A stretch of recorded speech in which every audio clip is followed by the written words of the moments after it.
There's also evidence from life, the origin of life itself. The central role of information explains why scientists have failed to cook up life in the chemistry lab, whereas chemistry is about substances and how they react, whereas biology appears to have concepts such as information, which is clearly not chemical, which I think is a very interesting point. Yeah. Genetic information can only be described using terminology borrowed from the mental world of language and communication. When we talk about DNA, and Dr. Jason Lyle talks about this in Ultimate Proof for Creation. Yeah. He talks about the role of information in DNA. DNA seems to be the only source of information that scientists will point to that said that there's no communicator behind it. There's no intelligence behind it that is communicating a message, which is what DNA by definition is. Yeah. So her point again is she's trying to argue that there is indeed evidence. Right? There's evidence for God. There's evidence from the physical world, right? All of the the fine tuning issue and that sort of thing. There's evidence from life, right? So notice something didn't come from. It had to come from something else, right? The physical world had to come from something else. Life, didn't come from non-life. It had to come from something else, right? We have, otherwise we would have something coming from nothing, life coming from non-life, right? And repeatedly. Yeah. Probably. Information from chaos, which we would say that can't happen. So it has to have a source as well. Right. So those are the points he's trying to make here with regard to evidence. And if you're already coming up with, well, what about, or, well, that's just your explanation, there's a point to it. So continue on with this. Yeah. And we might want to say that, these various arguments, you can be on either side of these, even as a believer, right? Right. There are many believers that suggest, well, these arguments really aren't persuasive. And we would say, yeah, that could be true, right? I mean, there are various ways to look at these things. But the problem is how you view the world. It's your worldview, right? It's something becomes evidence based on your theory or your worldview. Right? Yeah. So a particular fact, let's say this is a fossil, right? This is a fossil. So this pencil is a fossil. It's a fossil of, I don't know, some limb of some ancient creature, right? Well, it could be evidence of the age of the earth is millions and millions of years old, right? Because we believe that fossils or this particular creature and that sort of thing is, is from millions of years ago or thousands even, that sort of thing, right?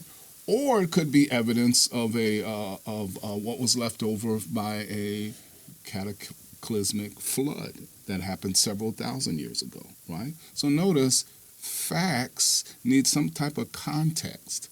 Now, what happens is you have to evaluate the context, the worldview, in order to determine, how the evidence is being, the fact is looked at in terms of evidence. Right. So the issue here is what evidence is a fact becomes evidence when it makes a particular theory or position or worldview more probable. That's what we mean by evidence, right? So it's more than so facts are out there and everybody sees the facts. Everybody has the same facts, right?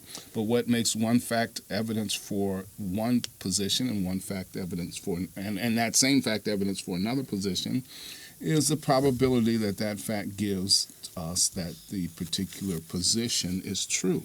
And so if a particular fact aids to your position and adds to the probability that it's true, then it becomes evidence for your position. Right. Is the basic idea. That's why when people even argue for, well, it's just a brute fact. It's just there. We all recognize it. Right. Even the ability to see it, to recognize it, to evaluate it, to test it, are all kind of determined within the confines of your worldview.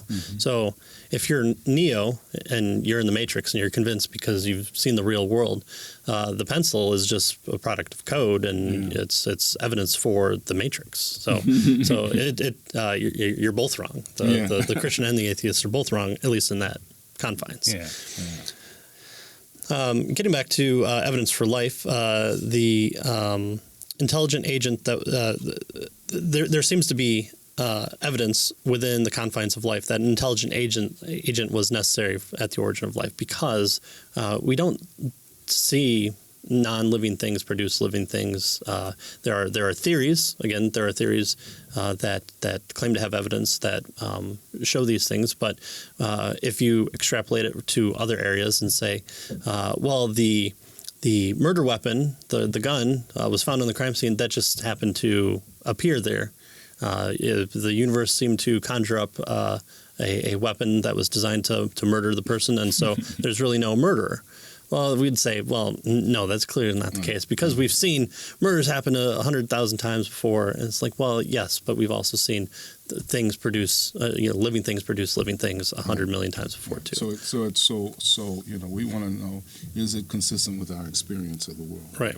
Empirical adequacy, I think that's what we call that. So a mind is needed to explain the universe, and so that's where people who believe in a creator kind of draw that from.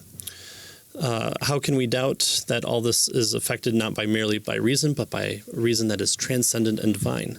Sounding almost biblical language, Cicero wrote, "You see not the deity yet. By the contemplation of his works, you are led to acknowledge a God." Right. And so even those Roman, pagan pagan Greeks see it, and we'll come up with some more evidences of kind of a predetermined belief in God in a little bit here too.